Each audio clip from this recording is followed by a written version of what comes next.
কেমন আছেন? আলহামদুলিল্লাহ।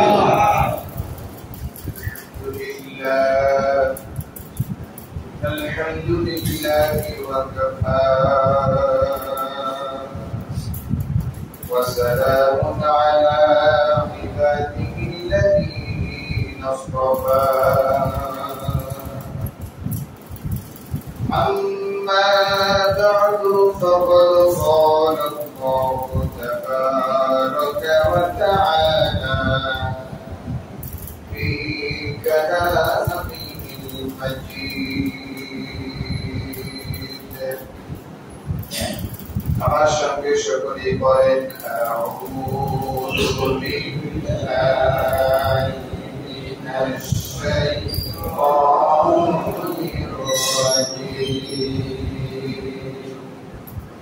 بسم الله الرحمن الرحيم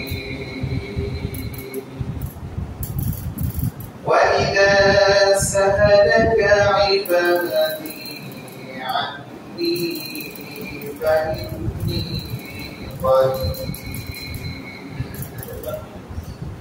أجيب دعوة الداع إذا دعان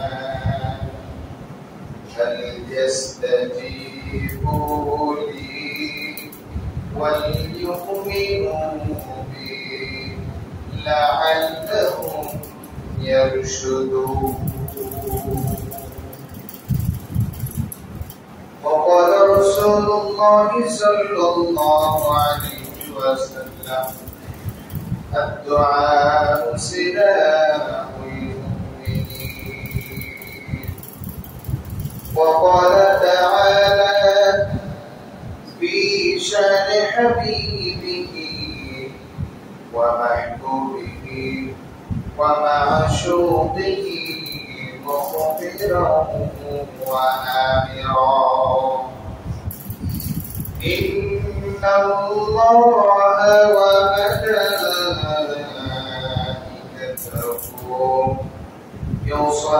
يصلون على النبي يا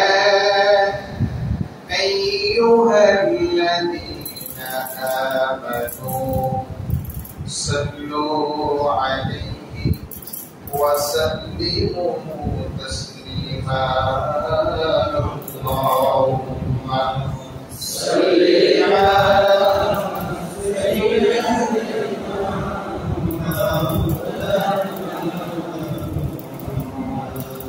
وعلى آله سيدنا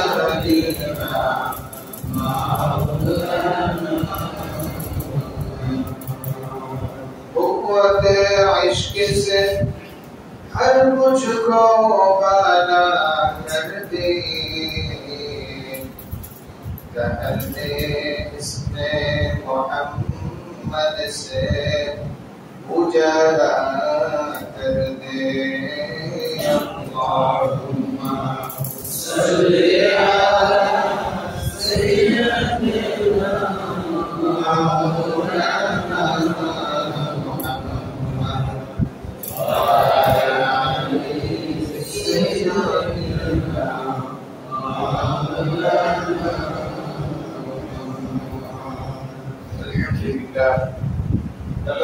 রব্বুল আলামিনের দরবারে লাখো শুকরিয়া যে মহান আল্লাহ জাল্লা শানুহু ওয়া আম্মা নওয়ালুহু আমাদেরকে দয়া করে মায়া করে মহব্বত করে ভালোবেসে পবিত্র সফর মাসের তৃতীয় জুমায় জুমার সালাত আদায় করার জন্য আল্লাহ পাক রব্বুল আলামিনের পবিত্র ঘর মসজিদে কবুল আর মঞ্জুর ফরমাইলেন। এজন্য আমরা সকলে দিল উজাড় করে সমস্বরে একযোগে আল্লাহ পাক রব্বুল আলামিনের দরবারে শুকরিয়া আদায় করে বলছি আলহামদুলিল্লাহ। লক্ষ কোটি দরুদ ও সালাম বিশ্ব মানবতার মুক্তির দূত আকায়ে নামদার তাজদার মদিনা রহমতের ভান্ডার উম্মতের গন্ডার জিগার গোশে আমিনা মাহবুব কিবরিয়া জনাবে মুহাম্মদুর রাসূলুল্লাহ সাল্লাল্লাহু আলাইহি ওয়াসাল্লাম।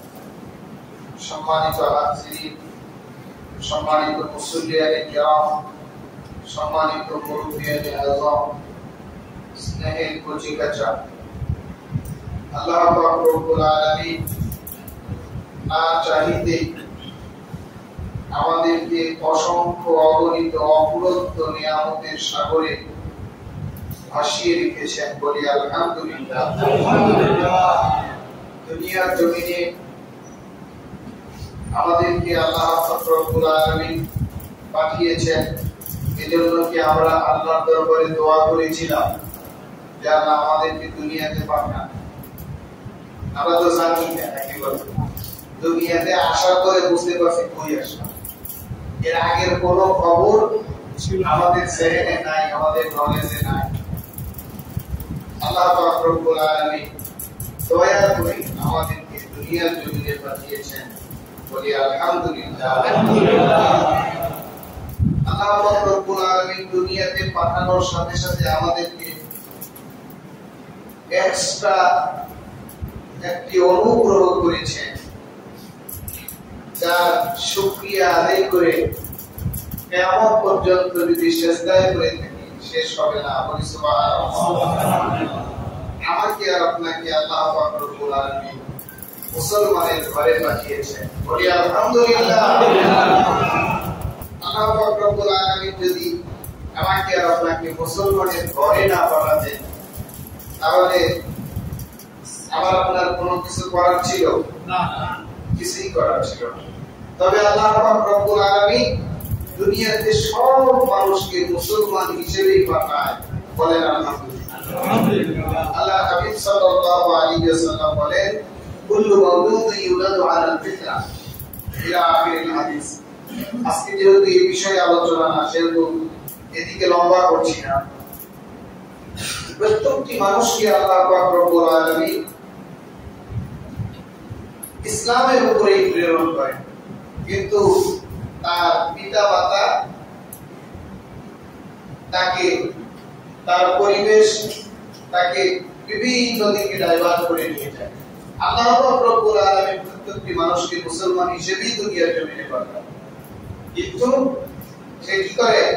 তার পিতা মাতার সহবতের থেকে, পিতা মাতার নির্দেশনায়, পরিবেশগত চাপের কারণে তাকে যেদিকে নিয়ে যায় সে সেদিকে চলে যায়। এরপরে আল্লাহ পাক রব্বুল আলামিন আমাকে আর আপনাকে মুসলমান হিসেবে পাঠানোর পরেও দুনিয়ার জমিনে আল্লাহ পাক রব্বুল আলামিন আমাকে আপনাকে আখিরি জামানার পয়গম্বর জনাবে মুহাম্মদুর রাসূলুল্লাহ সাল্লাল্লাহু আলাইহি ওয়াসাল্লামের উম্মত হিসেবে পাঠিয়েছেন। বলি আলহামদুলিল্লাহ। এই সবগুলি আর এরকম আল্লাহ পাক রব্বুল আলামিনের বিশেষ বিশেষ নিয়ামত রাজির কথা যদি বলতে থাকি, যা আমরা না চেয়েই পেয়ে গেছি, শুধু যদি এগুলি বলতে থাকি তাও সবাই ভুলাবে না। বলেন আলহামদুলিল্লাহ। এরকম অজস্র অসংখ্য অগণিত নিয়ামত রাজি আমাকে আপনাকে আল্লাহ পাক রব্বুল আলামিন না চাইতে দিয়েছেন কিনা? আমি আর আপনি কি আল্লাহর দরবারে কোনোদিন দোয়া করেছিলাম যে আল্লাহ আমাকে দুইখানা চক্ষু দান করেন, আমি যাতে করে আপনার দুনিয়া দেখতে পারি? এজন্য কোনোদিন আমাদের দোয়া করা লাগছে না। বিনা দোয়ায়, বিনা চাওয়ায় আমাকে আপনাকে দুইখানা চক্ষু দিয়েছেন কে? আল্লাহ। বলেন সুবহানাল্লাহ। এরকম ভাবে সমস্ত নিয়ামত রাজি দিয়ে যদি আমরা কথা বলি, তাহলে আল্লাহ পাক রব্বুল আলামিন অসংখ্য অগণিত নিয়ামত রাজি আমাকে আপনাকে দিয়েছেন, যে নিয়ামত রাজিগুলি আমার আর আপনার আল্লাহ পাক রব্বুল আলামিনের দরবারে চাইতে হয় নাই। বলেন আলহামদুলিল্লাহ। এরপরে আল্লাহ পাক রব্বুল আলামিন পবিত্র কালামে হাকিমের মধ্যে ইরশাদ করে বলেন, ওয়া ইযা সাআলাকা ইবাদি আন্নী ফাইন্নী قريب أجيب دعوة الداعي إذا دعان فليستجيبوا لي وَلْيُؤْمِنُوا بِي لَعَلَّهُمْ يَرْشُدُونَ। আল্লাহ পাক রব্বুল আলামিন বলেন, অসংখ্য অগণিত নিয়ামত রাজি দিয়ে তোমাদেরকে ভরপুর করে দিয়েছি, এরপরে আমার আপনার আল্লাহ পাক রব্বুল আলামিনের দরবারে চাওয়া আছে না নাই? আছে। আছে না নাই? আছে। অসংখ্য বিষয় আছে যে আমাদের আল্লাহ পাক রব্বুল আলামিনের কাছে চাইতে হবে। আল্লাহ পাক রব্বুল আলামিন বলে, না চাওয়ার পরেও তোমাদেরকে অসংখ্য নিয়ামত রাজি দান করলাম। এরপরে যখন তুমি আমার কাছে চাওয়ার জন্য আহ্বান করবে, وَإِذَا سَأَلَكَ عِبَادِي عَنِّي فَإِنِّي قَرِيبٌ। আল্লাহ পাক রব্বুল আলামিন বলেন, বান্দা যখন তুমি আমার কাছে চাও, তুমি মনে করো না আমি দূরে রয়েছি, তোমার চাওয়াটা পূরণ করতে আমার বিলম্ব হবে, তুমি আমার কাছে চাইতে দেরি হবে, কিন্তু তোমার নিকটবর্তী আমি আছি, তোমার চাওয়াটা পূরণ করতে আমার দেরি হবে না। তুমি চাইবা, আমি তোমাকে দিয়ে দিব। বলেন সুবহানাল্লাহ। উজিবু দাওয়াতাদ দাঈ ইযা দাআন। তুমি আমার কাছে চাও, আমার কাছে যে চায় তাকে আমি সঙ্গে সঙ্গে দিয়ে দেই। ফালিয়াস্তাজিবুলি, অতএব আমি যা বলি আমার কথাগুলি শোনো। ওয়ালিউমিনু বি, আর ঈমান আনয়ন করো। লাআল্লাহুম ইয়ারশুদুন, যাতে করে তুমি সঠিক পথে চলতে পারো। তাহলে আমাদের যা প্রয়োজন এগুলি চাওয়ার জন্য নির্দেশ দিয়েছেন কে? আল্লাহ। আমরা নামাজের পরে চাই, নামাজের আগে চাই, আমরা হাঁটতে চাই, চলতে ফিরতে চাই, বসে চাই, বিভিন্ন ভাবে আল্লাহ পাক রব্বুল আলামিনের দরবারে চাই কি চাই না? আল্লাহর হাবিব সাল্লাল্লাহু আলাইহি ওয়াসাল্লাম বলেন, আল্লাহ যে বান্দা আল্লাহর দরবারে চায় না, আল্লাহ পাক রব্বুল আলামিন তার উপরে রাগান্বিত হয়। যে ব্যক্তি আল্লাহ পাক রব্বুল আলামিনের কাছে চায় না, দোয়া করে না, তার উপরে আল্লাহ পাক রব্বুল আলামিন কি করেন? রাগ করেন। বান্দা কেন আমার কাছে চাও না? গোসা করেন। আর যেই বান্দা আল্লাহ পাক রব্বুল আলামিনের কাছে যত বেশি চায়, আল্লাহ পাক রব্বুল আলামিন সেই বান্দাকে ততই বেশি ভালোবাসে। বলেন সুবহানাল্লাহ। দুনিয়ার জমিনের মানুষের স্বভাব, আমরা যারা দুনিয়াতে বসবাস করি, বিভিন্ন দায়িত্ব পালন করি, অফুরন্ত একটা বিষয় থাকার পরেও, একটা জিনিস থাকার পরেও ওই জিনিসটা যদি বারবার চাওয়া হয়, তাহলে দুনিয়ার মানুষেরা বিরক্ত হয়ে যায়। মনে করেন আপনি বসে আছেন মসজিদের ওযুখানায়, মসজিদের টাঙ্কি ভরা পানি, কিন্তু একজন ব্যক্তি আপনার কাছে বলল, ভাই একটু পানি খাওয়ান। এক গ্লাস পানি চাইলে আপনি দিলেন, পান করলো। 2 মিনিট পরে আবার বলতেছে, ভাই একটু পানি খাওয়ান। আর এক গ্লাস পানি দিল। দ্বিতীয়বারে বলতেছে, ভাই আরেকবার আমাকে একটু পানি খাওয়ান। আবার মনে মনে এত পানি খাওয়ান লাগে, এত পানি খাওয়ার দরকার, কিছু কয় নাই, কিন্তু মনে মনে দিয়েছে আর এক গ্লাস পানি। চতুর্থবার যদি বলে, ভাই এক গ্লাস পানি খাওয়া, এবার বলবে ফাজলামি করো, খাওয়ার দরকার হয় নিজে খেয়ে নাও, বারবার আমার কাছে কেন করো। এরকম দুনিয়ার মানুষ বলে কি বলে না? অনেক সময় আমরা বলার কথায় বলি, সন্তান না কাঁদলে মায়ের দুধও দেয় না। এরকম বলি কিনা? যে সন্তান না কাঁদলে মায়ের দুধও দেয়। এটা হচ্ছে বোঝানোর জন্য, মানে একটা বিষয়ে আকুতি থাকতে হবে। কিন্তু এখন তো মায়েরা সবসময় ছেলে মেয়েদের পিছনে পিছনে দৌড়ায় খাওয়ানোর জন্য, দুধ দেওয়ার জন্য, কিন্তু বাচ্চারাই খাইতে চায় না। মানে পেট তো ভরা আছে, এরপরে জোর করে খাওয়াবে, সে খাবে না। দুনিয়ার মানুষের স্বভাব একটি বিষয় একবার নয়, দুইবার নয়, তিনবার যদি চায় তাহলে দুনিয়ার মানুষেরা বিরক্ত হয়ে যায়।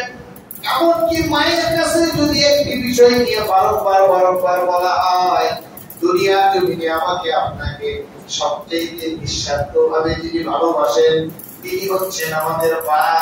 বলেন আলহামদুলিল্লাহ।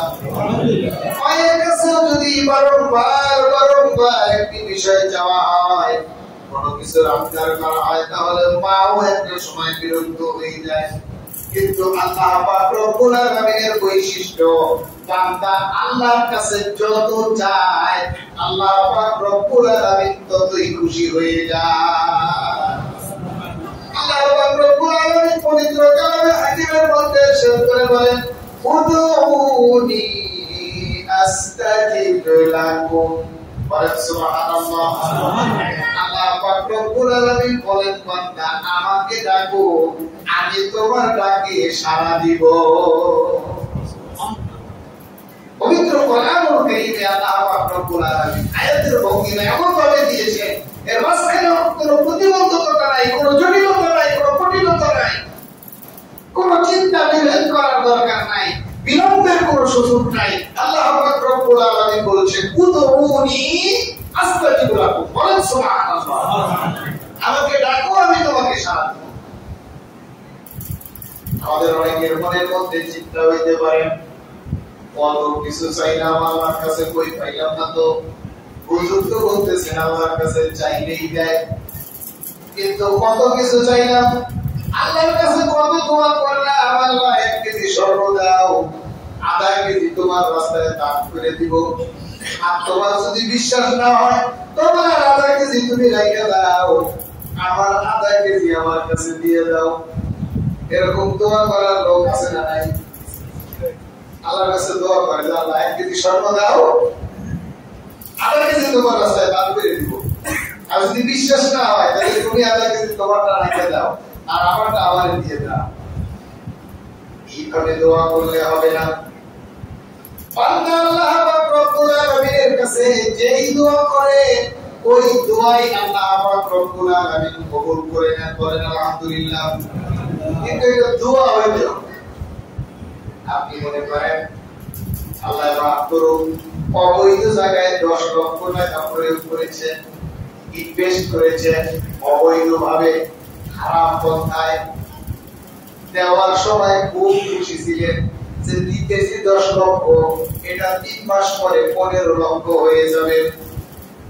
কিন্তু কিছুদিন যাওয়ার পরে দেখেন এখন আমও যাবে, সালাও যাবে, 15 লক্ষ তো দূরের কথা, আছে 10 লক্ষ দিয়েছি, এটা মনে হয় 10 টাকাও পাওয়ার সম্ভাবনা নাই।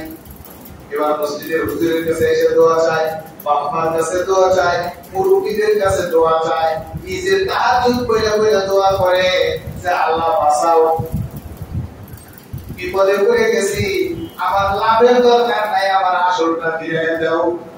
এরকম দোয়া মাঝে মাঝে আমাদের হয় কি হয় না? মানে আসাকে দোয়া আকাম করে ফেলে দিয়া এরপরে অথবা অবৈধ কোনো কিছু অর্জনের জন্য দোয়া, অথবা যেটা আমার প্রয়োজন না সেটার জন্য দোয়া করে, সেটা দোয়ার কামারই করে না। সেটা দোয়া না, ওইটাকে আল্লাহ তাআলা কবুল করবে, ওইটাকে আল্লাহ তাআলা দিবে। আল্লাহ পাক রব্বুল আলামিনের কাছে দোয়া করে আল্লাহ পাক রব্বুল আলামিন দিবেন না, এটা হইতেই পারে না। বলেন সুবহানাল্লাহ। ঈমানদারের ইয়াকিন থাকতে হবে, আমি আল্লাহর কাছে চেয়েছি তো পেয়েছি। বলেন আলহামদুলিল্লাহ। আল্লাহ পাক রব্বুল আলামিন বলেন, তোমরা আমার কাছে বিনয়ের সহিত, একাগ্রতার সহিত আমার কাছে যদি তোমরা চাও, তোমরা চাইতে দেরি হয় কিন্তু আমার দিতে দেরি হয় না। বলেন সুবহানাল্লাহ। আমরা আল্লাহ পাক রব্বুল আলামিনের কাছে চাই, কিন্তু চাওয়ার ক্ষেত্রে বিভিন্ন প্রকার ভুল ভ্রান্তি আমাদের হয়ে থাকে, যার কারণে অনেক সময় পাই না। আমরা আশাহত হই, হয়তোবা আমার দোয়াটা কবুল হলো না। আল্লাহর হাবিব সাল্লাল্লাহু আলাইহি ওয়াসাল্লাম বলেন, আরে উম্মত না, আল্লাহ পাক রব্বুল আলামিনের দরবারে চেয়েছো আর পাওনি, এটা তো হইতেই পারে না।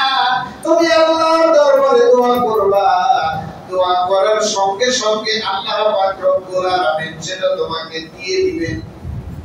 হয়তোবা দুনিয়ার জমিনে তুমি নাও পাইতে পারো, দুনিয়ার জমিনে সেটা তোমার প্রয়োজন নাই, এই জন্য আল্লাহ পাক রব্বুল আলামিন এটা তোমাকে দুনিয়াতে দিল না, তোমার জন্য আখিরাতের ব্যালেন্সে স্টক করে রেখে দিয়েছেন।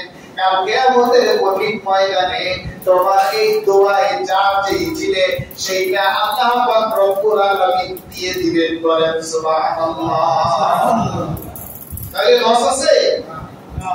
আমি আর আপনি মনে করি যে আমার আপনার মনে হয় 1 কোটি টাকা হইলে ভালো হইতো, একটা মার্সিডিজ গাড়ি থাকলে ভালো হইতো, কিন্তু আল্লাহ পাক রব্বুল আলামিন বলেন না, তোমার যদি মার্সিডিজ গাড়ি দেই তাইলে তুমি হয়তো বা গাজীপুর চৌরাস্তা ওভারব্রিজ পার হইতে পারবে না, ওভার গিয়ে তোমার নসিবে ট্রাকের সঙ্গে সংঘর্ষে নিমিষেই তোমার ফিনিশ হয়ে যাওয়ার সম্ভাবনা আছে। এই জন্য তোমাকে মার্সিডিজ গাড়ি আমি দেই না। একটা উদাহরণ, আমরা যেটা আমাদের জন্য কল্যাণ মনে করি, মঙ্গল মনে করি, অনেক সময় চিন্তা করি এই কাজটা যদি এইভাবে হইতো তাহলে তো খুব ভালো হইতো, কিন্তু 2 দিন পরে আল্লাহ বাঁচায় দিছে, যদি ওইটা এইভাবে হইতো তাহলে তো আমি ক্ষতিগ্রস্ত হইতাম।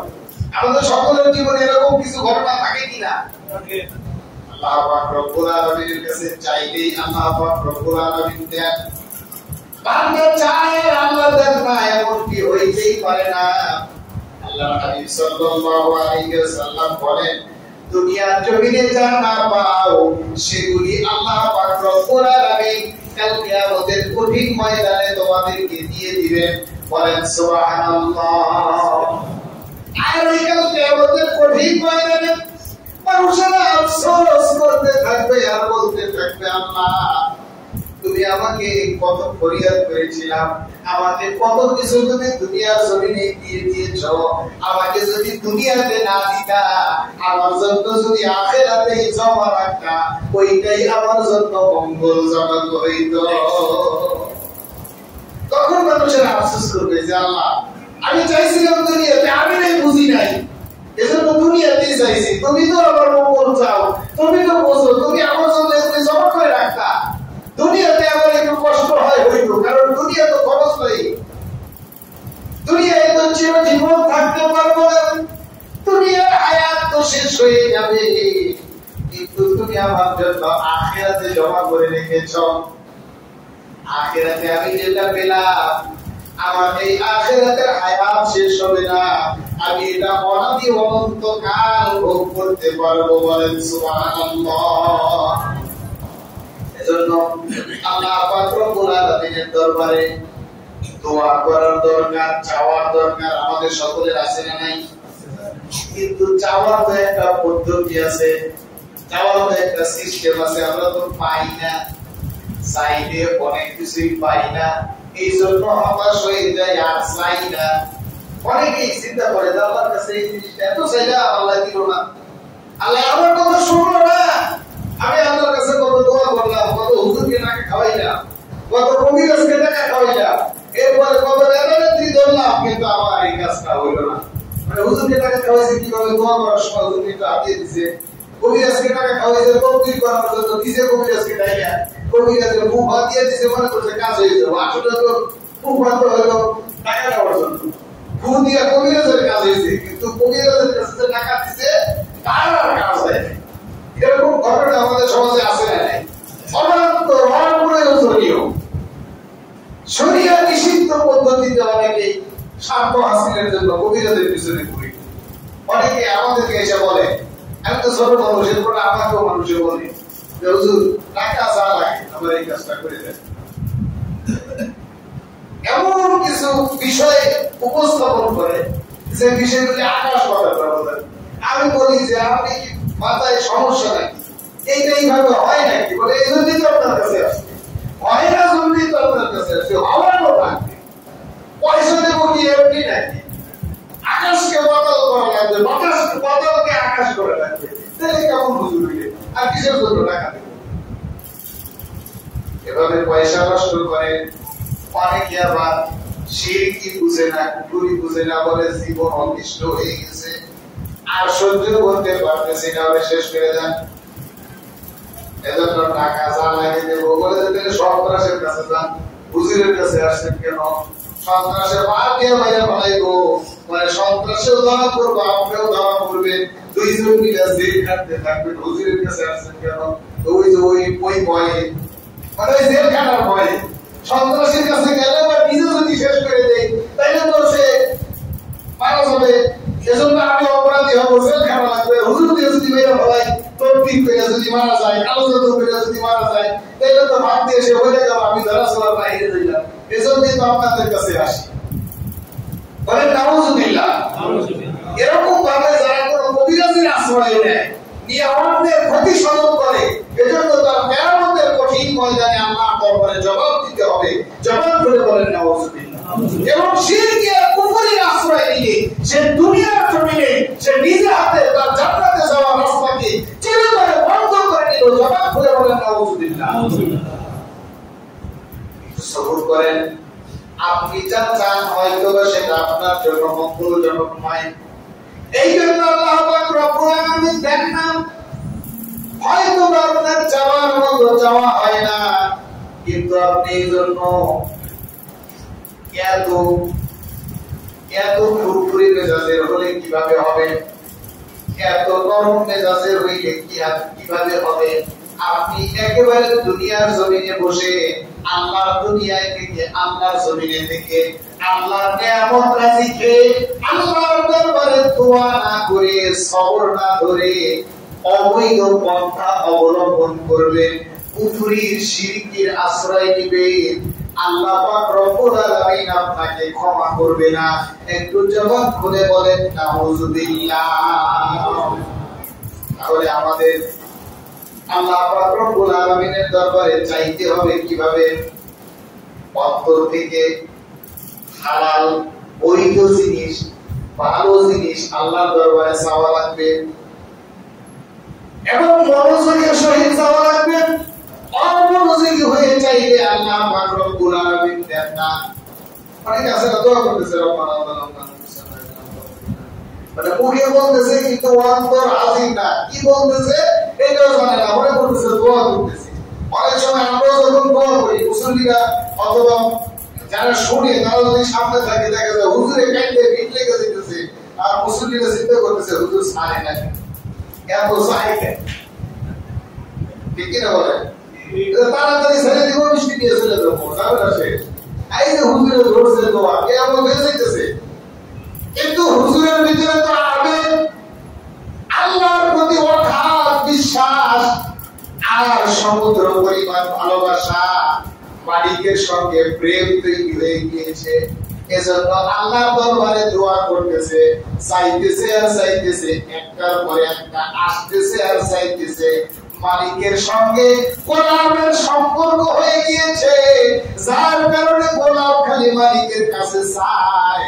আর যারা গোলামের সম্পর্কে বসে আছে, ওরা দোয়া দ্রুত ছেড়ে দিতে চায়। বলে যে আসা লাগবে না, হয়েছে আজকের মতো সারে হুজুর, একটু বিপদ থেকে মুক্ত হই। কিন্তু এই অবস্থাটা হওয়ার কারণ কি? আপনার আবেগ নাই, অন্তর থেকে চাওয়া নাই, আপনার দোয়ার প্রতি আগ্রহ নাই। আর হুজুর তো দোয়া করতেছে, যা করম ছেড়ে দিয়া। হুজুর তো দুনিয়ায় বসে আছে, না মক্কা মদিনায় বসে আছে, না লক্ষ্য মাহফুজে বসে আছে, হুজুরের ধারণা নাই। হুজুরের তো সম্পর্ক তৈরি হয়ে গিয়েছে আল্লাহর সাথে। এজন্য দোয়ার মধ্যে দেখবেন যাদের আল্লাহর সঙ্গে সম্পর্ক তৈরি হয়ে যায়, একাগ্রতা চলে আসে, তাদের চোখ দিয়ে অশ্রু করে। আর যার দোয়ার প্রতি আগ্রহ নাই, তার ভিতর থেকে বিরক্তি প্রকাশিত হয়। ঠিক না বলেন? অনেকক্ষণ হয়ে গেল দোয়া। একাগ্রতা থাকতে হবে মনোযোগের সহিত। আমি আল্লাহর দরবারে হাত উত্তোলন করে আমার মালিকের কাছে আমি চাইতেছি, যার কাছ থেকে আমি কিছু পাইতে চাই, তার প্রতি যদি মুতাওয়াজ্জা না হইতে পারি, সে তো আমার চাওয়া পূরণ করবে না। এই স্বাভাবিক জবাব করে বলেন ঠিক কিনা? আমি আল্লাহর কাছ থেকে চাইতেছি, পাওয়ার আশা রাখি, কিন্তু আমার মনোযোগ নাই।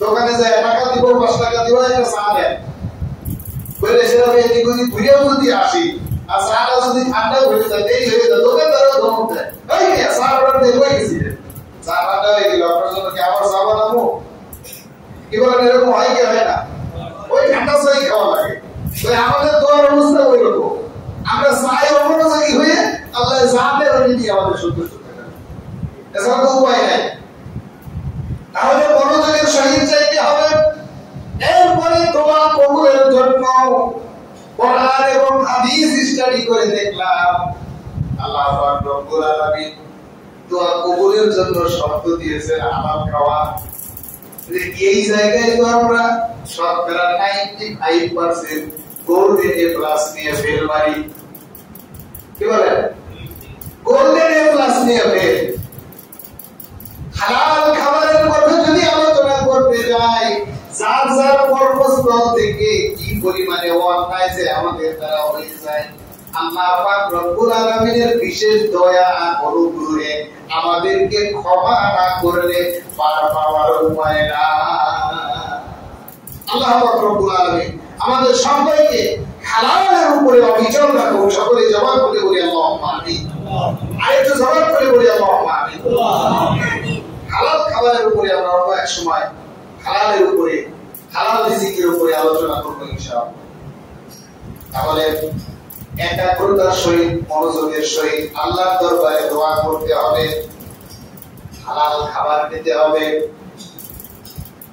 এবং শুধুমাত্র আমার আপনার মন মতো দোয়া করলে হবে না সেই জিনিসটা আমার জন্য দরকার ওই জিনিসটা আল্লাহর দরবারে দুনিয়ার জমিনের সমস্ত মানুষের জন্য চাইতে হবে কারণ আল্লাহর হাবিব সাল্লাল্লাহু আলাইহি ওয়াসাল্লাম বলে আমার উম্মতেরা তুমি যদি তোমার অন্য ভাইয়ের জন্য কোনো দোয়া করো সেটা তার জন্য কবুল না হইলেও তুমি অন্যের জন্য যে ছবি দেয় আল্লাহ পাক রব্বুল আলামিন তোমার উপরে খুশি হয়ে সেইটা তোমার জন্য আগে কবুল করে এখন আমার টাকা লাগবে আমার বাড়ি লাগবে আমার গাড়ি লাগবে এই জন্য আপনি যদি খালি আমার জন্য চাই একটা উদাহরণ দিতেছি আল্লাহ পাক রব্বুল আলামিন নাও দিতে পারেন কিন্তু হালাল রুজি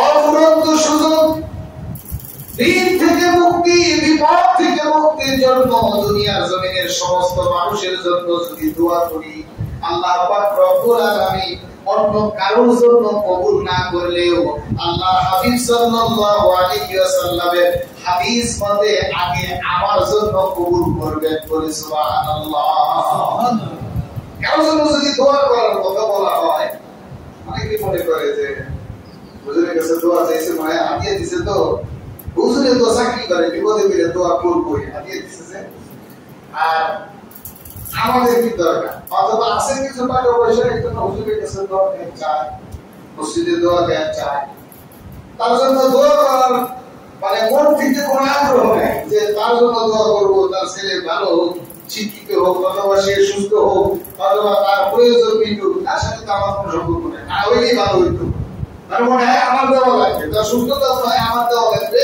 এতে করে আমার গাড়ি থেকে পয়সা খরচ হবে এই জন্য তার জন্য দোয়া করতে রাজি না বা মনে মনে একটা ইনসান ভাব থাকে আমার কোনো ভাই আমার কাছে দোয়া চেয়েছে যে কোনো ভাবে যে কোনো মাধ্যমে যে কোনো সিস্টেমে দোয়া চেয়েছে এখন একজন ব্যক্তি মসজিদের বাহিরে দাঁড়ায় সবার সামনে মুসলমান করতে আর বলবে ভাই আমার জন্য একটু দোয়া করে এটি সহজ না হুজুরের কাছে এসে বলবে হুজুর সবার কাছে একটা আমার জন্য দোয়া চাই এটাই সহজ যিনি দোয়া চাই শুধু তার জন্য দোয়া করি না সবার জন্য দোয়া করি সবার জন্যই তো দোয়া করা হয় তাই না আর আমি যদি আমার কোনো ভাইয়ের জন্য দোয়া করি ওটা আমার জন্য কবুল বলেন আলহামদুলিল্লাহ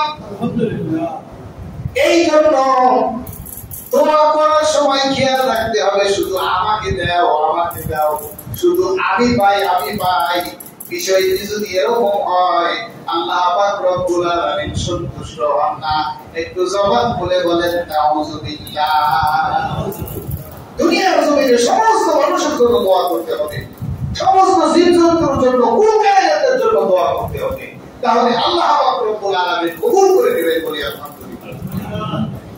এরপরে দোয়া করার ক্ষেত্রে শুধুমাত্র স্বাভাবিকভাবে দোয়া করতে গিয়ে আমরা আল্লাহ পাক রব্বুল আলামিনের দরবারে চাই, আমাদেরকে দিবেন আল্লাহ। দোয়ার মধ্যে যদি আল্লাহ পাক রব্বুল আলামিনের প্রশংসা না থাকে, আল্লাহর হাবিব সাল্লাল্লাহু আলাইহি ওয়াসাল্লামের প্রতি দরুদ যদি না থাকে, আল্লাহ পাক রব্বুল আলামিন ওই দোয়া কবুল করেন না। এজন্য দোয়ার ক্ষেত্রে আল্লাহর প্রশংসা এবং দরুদ রাসূল মুহাম্মদ সাল্লাল্লাহু আলাইহি ওয়াসাল্লামের উপরে দরুদও থাকতে হবে, তাহলে আল্লাহ পাক রব্বুল আলামিন এই দোয়াকে কবুল আর মঞ্জুর করে দিবেন বলি আলহামদুলিল্লাহ। আলহামদুলিল্লাহ। এরপরে বিশেষ বিশেষ কিছু কারণে বিশেষ বিশেষ কিছু দোয়া আমরা আল্লাহ পাক রব্বুল আলামিনের দরবারে করি। আল্লাহর হাবিব সাল্লাল্লাহু আলাইহি ওয়াসাল্লাম বলেন, এজন্য বিশেষ বিশেষ কিছু সময় বেছে নাও, যেমন তাহাজ্জুদের রক্তে আল্লাহর দরবারে দোয়া করো, আল্লাহ তোমার দোয়াকে কবুল করে নেবেন বলি সুবহানাল্লাহ। দুই আযানের মাঝখানের সময়ে দোয়া করো, আল্লাহ পাক রব্বুল আলামিন তোমার দোয়াকে কবুল করে নেবেন। দুই আযানের সময় বলতে আযান এবং ইকামত, এর মাঝখানের যে সময়টা, আমাদের তো সময়ই থাকে না, যত শেষে বাড়ি মসজিদে আসি আর যত দ্রুত বাড়ি মসজিদ থেকে বের হয়ে যায়, আমাদের তো দরকার আযান হওয়ার সঙ্গে সঙ্গে মসজিদে উপস্থিত থাকা। তাহলে আযান আর নামাজের মাঝখানের সময়টা একটু নিরিবিলি ভাবে আল্লাহ পাক রব্বুল আলামিনের ইবাদত করার সুযোগ হয়। একটু জবান খুলে বলেন ঠিক কিনা? কিন্তু আমরা চেষ্টা করি প্রমোদ এসে জামাত ধরে জামাত শেষ করে যত দ্রুত চলে যাবো, একবারে মানে এভাবে বাইরে বাইরে আলোচনা করতে গেলে অনেক সময় দেখেন যে আমাদের সময় প্রায় 1 মিনিট চলে গেছে, শেষ করে দিচ্ছি। এরপরে বিশেষ বিশেষ সময়, যেমন দুই আযানের মাঝখানের সময়। এরপরে রয়েছে জুমার দিন, জুমার সমস্ত দিন হচ্ছে দোয়া কবুলের সময়। মুহাদ্দিসিনে কেরামগণ বিশেষ করে বলেছেন, সূর্য অস্তমিত হওয়ার যে সময়টি রয়েছে, এই সময়টিতে আল্লাহর কোন বান্দা আল্লাহর রাসূলের উপরে দরুদ প্রেরণ করার পরে যদি দোয়া করে, আল্লাহ পাক রব্বুল আলামিন তার যে কোনো চাওয়াকে পূর্ণ করে দেন। এভাবে বিশেষ বিশেষ সময়ে দোয়া করা। দোয়ার ক্ষেত্রে যদি দেখা যায় কবুল হচ্ছে না, কবুলিয়তটা খুব দরকার হালাল বিষয়, আমাদের অন্তরে যায়, তাহলে দোয়ার পূর্বে কিছু দাওয়া দেওয়া, মানে কিছু দান করা, আল্লাহর রাস্তায় কিছু দান করা, অথবা কিছু কি বলে আমার সামর্থ্যের মধ্যে ফকির মিসকিন হইতে পারে, মসজিদ মাদ্রাসা হইতে পারে, প্রয়োজনীয় যারা হতদরিদ্র রয়েছে তাদেরকে হইতে পারে কিছু দান খয়রাত করা। এইভাবে বিভিন্ন যে পদ্ধতিগুলি আল্লাহ পাক রব্বুল আলামিন কোরআন এবং রাসূল মুহাম্মদ সাল্লাল্লাহু আলাইহি ওয়াসাল্লাম হাদিসের মধ্যে বর্ণনা করেছেন, যার সারণিক চাষ আপনাদের সম্মুখে উপস্থাপন করার চেষ্টা করলাম। এইভাবে যদি আমরা আল্লাহর দরবারে দোয়া করি, আল্লাহ পাক রব্বুল আলামিন আমাদের সমস্ত আশা আকাঙ্ক্ষাগুলি বিদায় দিবেন বলে সুবহানাল্লাহ। আল্লাহ পাক রব্বুল আলামিনের দরবারে সঠিকভাবে কোরআন হাদিসের আলোকে আমাদেরকে চাওয়ার তৌফিক দান করুন সকলে মিলে আল্লাহুম্মা আমিন। ওয়া আলাইনা ইল্লাল্লাহ, যা সুন্নাতে করিনা সাল্লাল্লাহু আলাইহি ওয়াসাল্লাম।